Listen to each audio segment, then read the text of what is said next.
แถ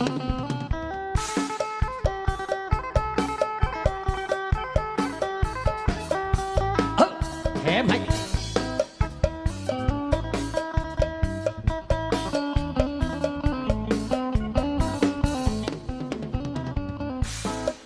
ิดหอดเด้คิดหอดนาดทงมองเคยเคียงน้องอยู่นาดทงมองกลางดง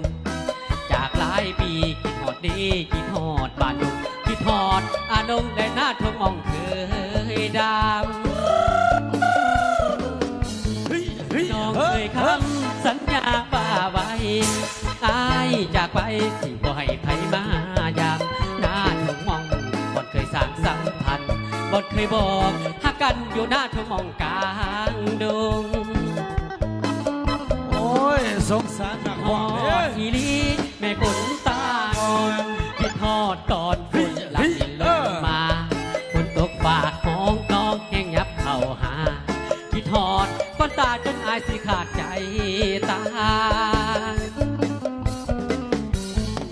อายจากไปหัวใจเฝ้าห่วงคิดน้ำพุ่มพวงหอดบ่มีมือวายหักน้องแล้วบ่เคยคิดเปลี่ยนใจคิดน้ำแต่สามใบตอนดำหน้าทุ่งมองเสียงสาวหน้าทงมองเด้อ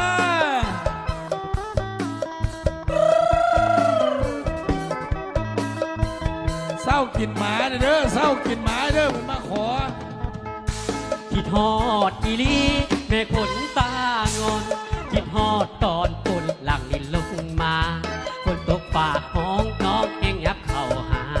คิดหอดก้อนตาจนอายสิขาดใจตายน้องจากไปหัวใจเฝ้าห่วงคิดน้ำคุ้มพวงหอดบ่มีมือวาย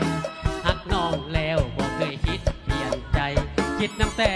สามใบตอนดำหน้าทุ่งมอง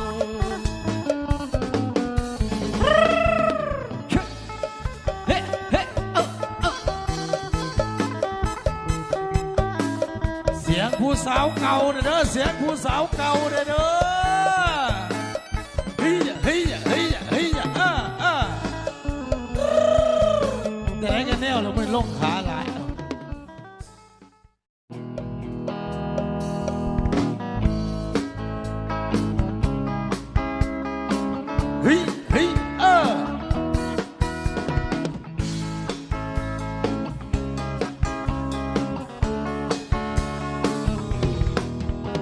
เมื่อเอายังอยู่ที่ร้านเดิมนั่งดื่มที่โต๊ะเดิมยังนั่งมองไกลๆดื่มแล้วเมาสั่งก็เพราะบรรยากาศมันพาไป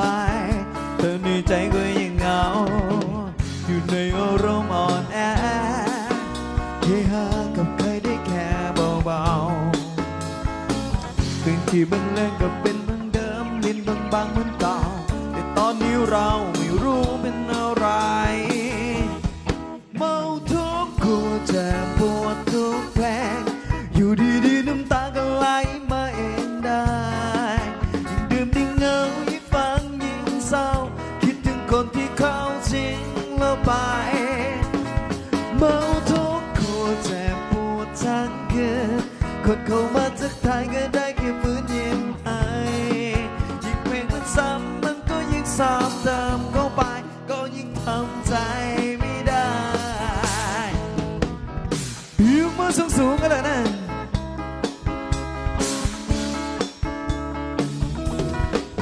ดึกแล้วคนต่างก็เสียงดังเพลงเปิดก็ร้องตามเรายุ่งแก้วสนไปดูเหมือนสนุกดูเหมือนมีความสุขขนาดไหนแต่นี่ใจก็ยังเหงาอยู่ในอารมณ์อ่อนแอเฮฮากับใครได้แค่เบาๆเรื่องที่มันเล่งเพลงเดิมๆลิ้นบางๆเหมือนเก่าแต่ตอนนี้เราไม่รู้เป็นอะไรเมาทุกข์หัวใจปวดทุกเพลงอยู่ดีๆน้ำตาก็ไหลมาเองได้ยิ่งดื่มยิ่งเหงายิ่งฟังยิ่งเศร้าคิดถึงคนที่เขาทิ้งเราไป